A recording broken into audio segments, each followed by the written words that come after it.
Welcome to 30 Second Star, the first and only show that profiles popular commercial actors that we all know by sight and product, but we don't know by name.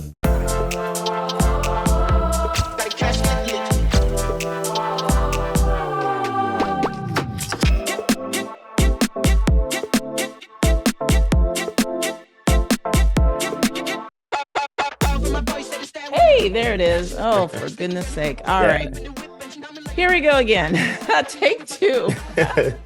Yeah, take two. Today, I am so privileged to have on my show an actor that I profiled back in 2019. It is the amazing, talented actor, David Anthony Hinton. Hi, David. Hi, Kellen. How are you? I'm good. I'm good. It's so great to see you. Yeah, this is great to see you too. Thank you for having me back. Absolutely. Absolutely. I appreciate that you're taking the time to meet with me again. So that's Yeah, always of awesome. course. It was an honor to be a part of 30 Second Star, like way back when. I forget the year that we did it, but it feels like a decade ago. Um, so yeah, I'm happy to still be in communication. I love this new setup that you have going on. I'm excited for what's next. Yeah. Thank you. Thank you. Yeah, that let's remind our viewers. Actually, it was back in 2019 that I did the first profile. You caught my attention as the Geico bubble wrap guy. And Yeah. yeah, that's how I described you. And I really enjoyed that profile. Can you share with our viewers how did you feel about it? I really loved that commercial. That was one of my favorite commercials that I've done. Just in general, the whole set was really cool. Me and my scene partner, we had just a really good chemistry.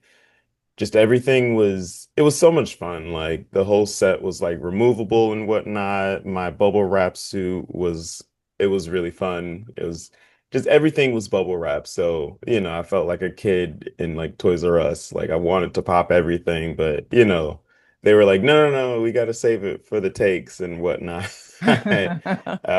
But then like after we got like everything done, we were just playing around and just doing different scenes where I would be like popping other portions of the house or whatever, and it was just really cool. Such a fun time. Oh, that's fantastic. What was it difficult moving around being wrapped in bubble wrap? Um, no, it wasn't difficult. I think I was more so just trying not to like pop my suit because the whole thing was bubble wrap, but It was like real bubble wrap. I yeah, it was real bubble wrap. It was just yeah, I don't know. Like the pants, like I could put the pants on, the shirt slash jacket, I could put that on. Um, I was just trying my best, like while moving, not to pop the bubbles, while doing that. Uh, but it was cool. It felt like I had just so much protection. Yeah, right. Yeah. So again, that was in 2019. And so basically I did the your journey profiled you up to that point, your training and your hmm early roles and things like that. To start out this platform and this interview, how would you describe how your perspective on acting has evolved since then? Um, I think that's a really great question. Oh, thank you. Um, I think from then to now, my perspective I think it shifted in like the sense of before when I was booking things like left and right, I was having commercials here and there. Like I would say pretty lucky. How the process is when you're not booking things and how you've got to keep your mindset right to like stay the path and whatnot. And I didn't really experience that side of it until I guess like COVID happened when I wasn't booking things as often. To circle back to the question, my perspective has changed in the sense that if something is for me, then it'll be for me. I'll book Right. it. The powers that be will allow it to happen. But if I don't, then, I'm still going to put my best foot forward. I'm still going to give the same energy that I'm giving to a role that I really, really want to a role that's like Mhm. maybe two or three lines. Yeah. The roles that Hmm. are for me will show themselves and I'll do my best. And yeah, that was a really long-winded way to come around to it, but No, that's good. I would That's say good. that's how my mind has been shifting Yeah. since then. And you really have to kind of do that as an actor because you're not going to be working every day. And so Right. those spaces in between, you really have to manage that. What were hmm your best strategies for managing, oh, wow, it's a slow time, it's COVID. What did you do in between? I have a lot of creative friends, and we just spitballed ideas, you know. Nice. We spitballed just different creative endeavors, different ideas. Like during COVID, we were streaming on Twitch, like for like my improv group, we were streaming on Twitch then. And then like when things started opening back up, like I've just kind of joined different communities and like after a couple years, I told myself I'm only gonna I'm gonna try to only do work if it's in the creative or acting realm. Mm. Like I started to get sick of doing like retail jobs and things like that because I just felt like it drained my creative energy, it drained my energy in general. And that wasn't your Um, path. yeah, it just wasn't really the path. And like, yeah, we definitely have to have like survival jobs and stuff. But for me, I was just like, there just has to be a better way. Hmm. Hmm. Um, and so I joined a murder mystery company. And that's like about 80% improv and then Oh. 20% scripted. And it's a little bit more, I guess, personal to the clients that hire us. We really are making a difference in people's day and people's week and all of that. Like, it's a really fun thing. So, if you guys have never done a murder mystery, check out the Murder Mystery Company because it's a really fun time. I've just found different teaching Yeah. jobs also that are all in the realm of acting and improv. Wow, that's great. I mean, that's a great strategy. And wow, you covered a lot on my list here that you've Yeah, done. yeah, That's great. Um, but I want to talk about your IMDb credits, specifically Night Court. I did a post on that, and yeah, you let me know, and thank you. That was yeah, fantastic. The Brother's Son in 2024, and earlier yeah. in the Neighborhood in 2018, among others. Which of those most recent roles, including your improv and everything that you're doing, was most transformative or challenging to you and why? Mm, wow. Or that's a, Wow, I what a guess, good question. It's really stumped me. I said, oh man, what oh, was? well, Um, every little bit that we do as actors, and you're the real actor, um, yeah. it takes us forward in some motion. And I was just curious about kind of what piece does that satisfy on your journey, do you think? Yeah. Um, I guess I'll go with the most recent booking that I've had. It was like so I was on the finale episode of It's Always Sunny in Philadelphia, and that was one that was just really amazing to be able to meet Danny DeVito and at the time like Charlie Day was directing Mm. that portion of the episode. And Ah, so I met him in the director's hat kind of Charlie nice. Day. Funny, Um funny actor, great actor. But oh he's yeah, really directing. great That's great. actor, just really cool person in general. Nice. But yeah, like I was able to meet and share the screen with Danny DeVito and Jesse Palmer actually. Oh, Um, Yeah, because the episode was like a Golden Bachelor episode, and Hmm. so it Hmm. was kind of like a merge of that. I think when I did that, like, I had been auditioning to be on Always Sunny in Philadelphia for pretty much my entire professional career. Like Really? every year I at least, yeah, every year I at least had an audition to be on that show. Wow. Okay. And you know, Determination. I finally did it. Yeah, I Yeah.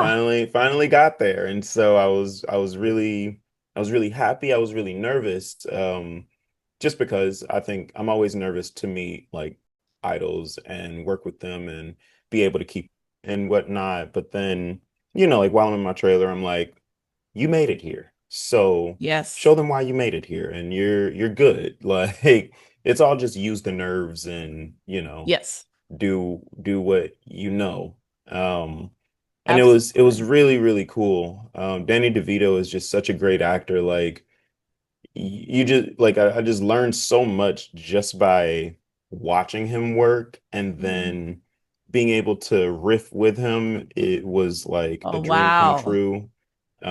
Because we did so many different takes and like every time Charlie Day was telling him, okay, do something different. Okay, and go. And he would And he just just, bam, just like that. Like wow. he's just on it.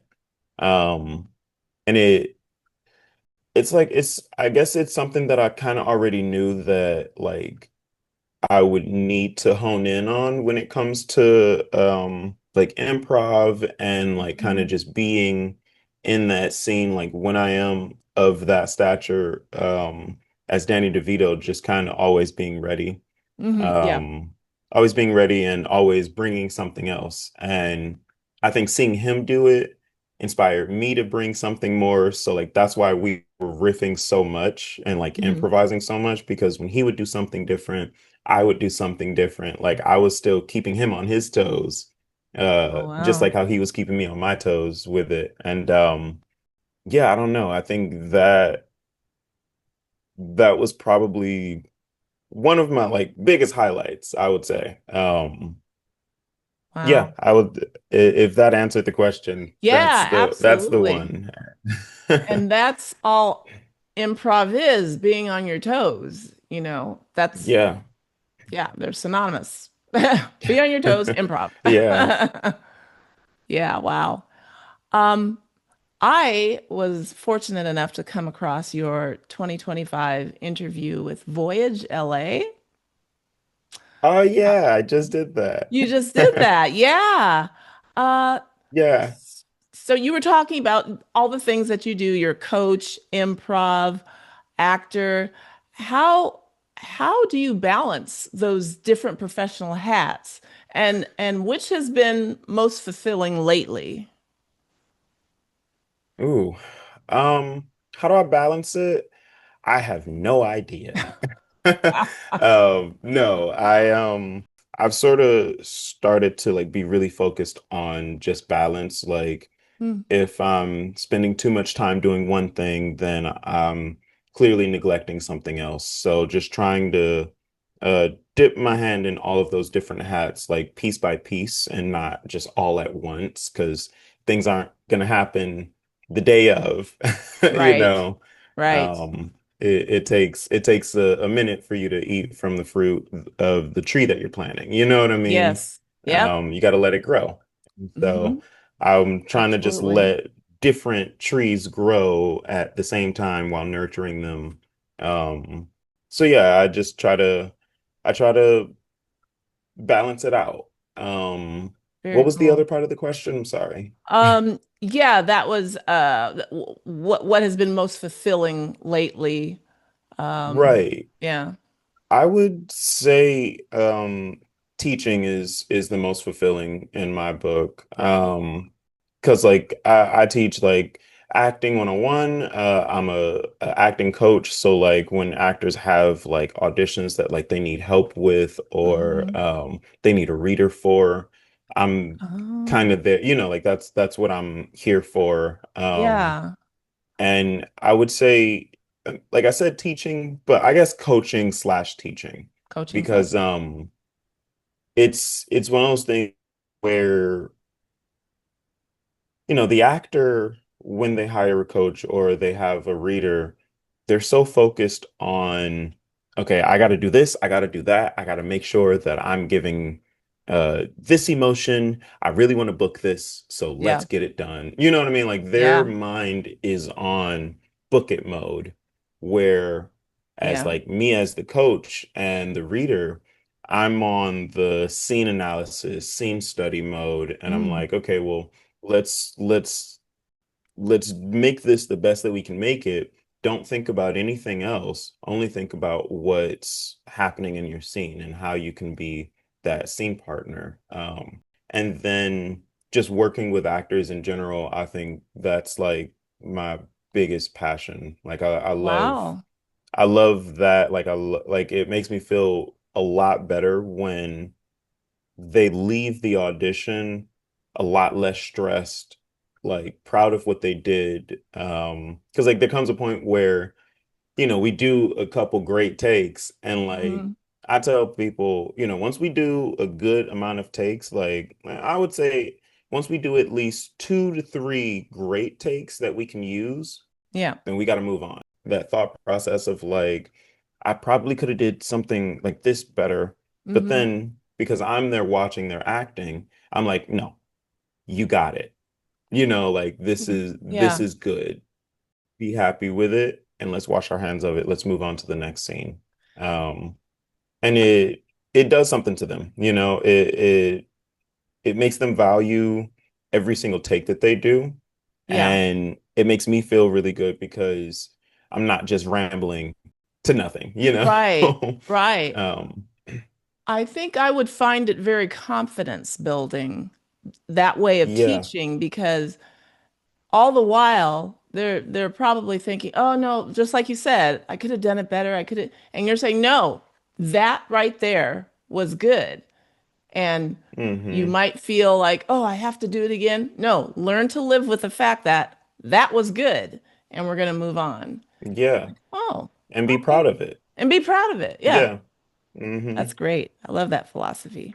So, as you look ahead, what kinds of roles or genres are you most excited to explore, but you haven't yet? Maybe sci-fi or dark drama or Yeah. Um, I think I definitely want to get into the horror ooh. genre. And yeah, hopefully my friend who does a horror film podcast will watch it and then they'll do a podcast on the movie or episode or whatever it is that I'm in. But no, I love horror films, so I want to be Hmm. in something that's horror related. Um, Hmm. I do want to do something action related. I just Hmm. don't think I'm there yet.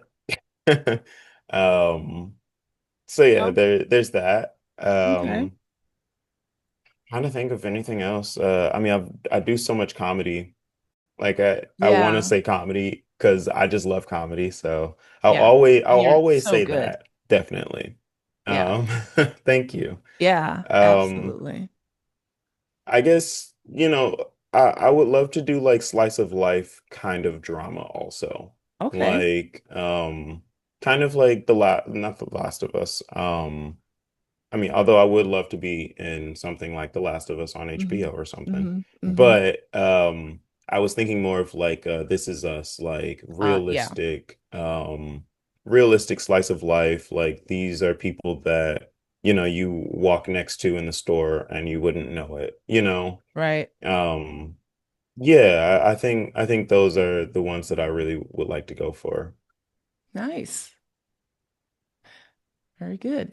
So, given how much the industry has changed and going through the pandemic and ups and downs and Yeah. everything, and it's streaming, new platforms and content models are coming out or have come out, how are you adjusting your strategies or aspirations for, say, the next 3 to 5 years? Ooh, What excuse me. does success look like for you in the next few years?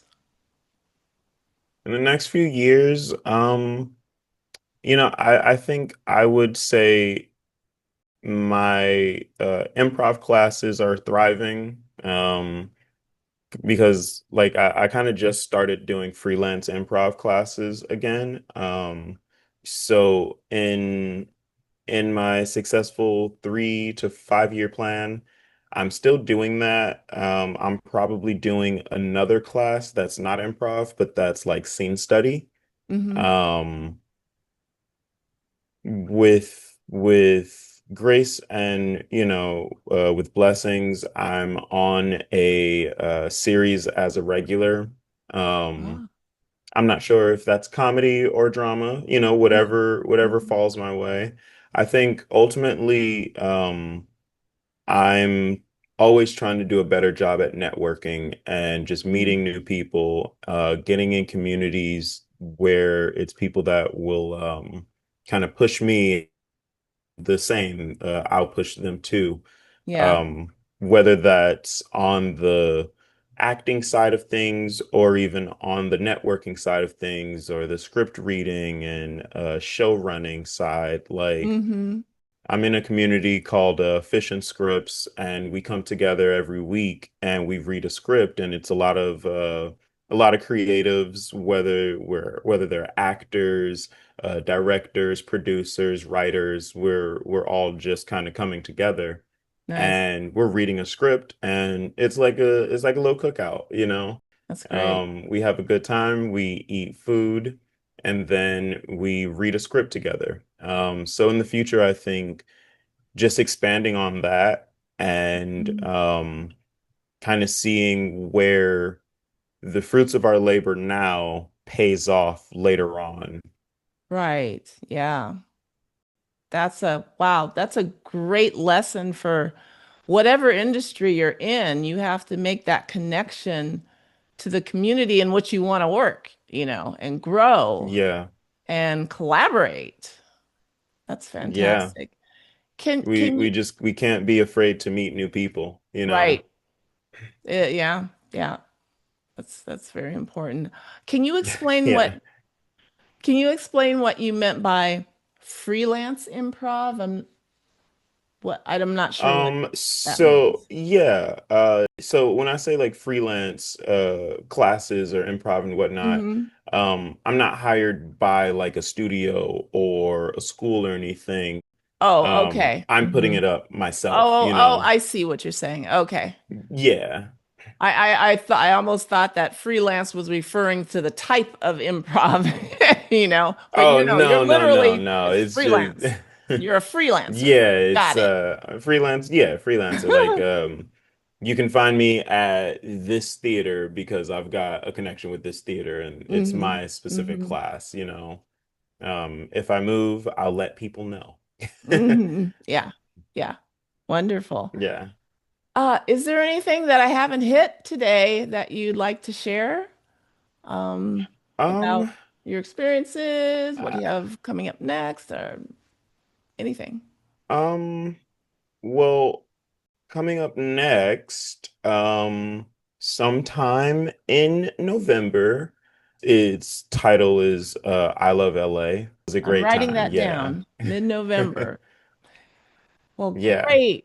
Well, before I Yeah. close, oh, yes, go ahead, Oh no, I was gonna say, I guess just like a little shameless plug, please. for anyone who is in Los Angeles, please come out to my improv show. I'm a part of an improv group. We've been together since 2012, and we do an improv show on the second Monday of every month, and it's just a fun time. My improv group will go up, and then we like to feature another improv group, and then we have two comedians go up also, stand-up comedians, and it's just a really fun night. It's a free show. It's all a donation-based theater.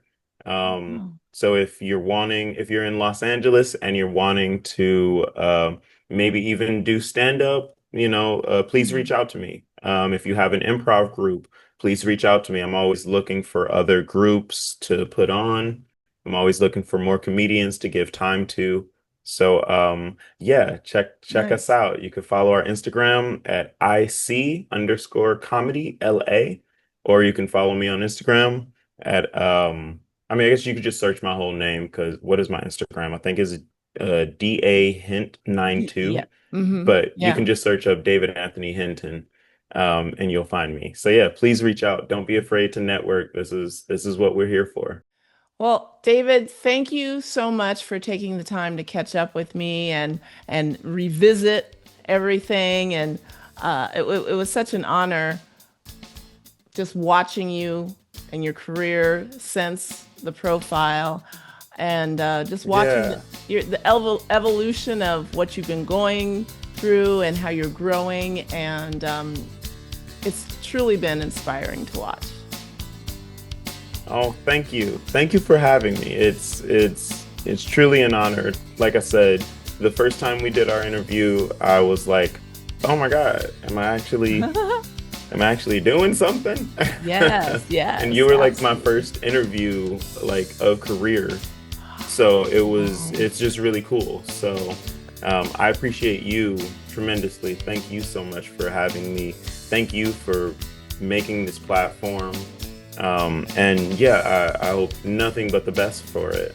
Thank you. Thank you. Well, you know, this is a passion piece for me, and it really all stemmed from watching actors like you in the casting houses when I was a commercial actor. I didn't have any lines though, you know. So I really looked up to those. You had your scripts in your hand, and I was like, I don't have to do that. And Yeah. then I'd watch. I'm like, wow, you're building your characters just like any other A-list actor. You're beginning your careers, but you're going through the motion and doing what you need to do to hone your craft. And I just found that really inspiring. So that's what I do, what I do. Yeah. And we appreciate you. Oh, I speak for everyone. I'm pretty oh, sure everyone appreciates you. So thank you I so know I much. do. So thank you.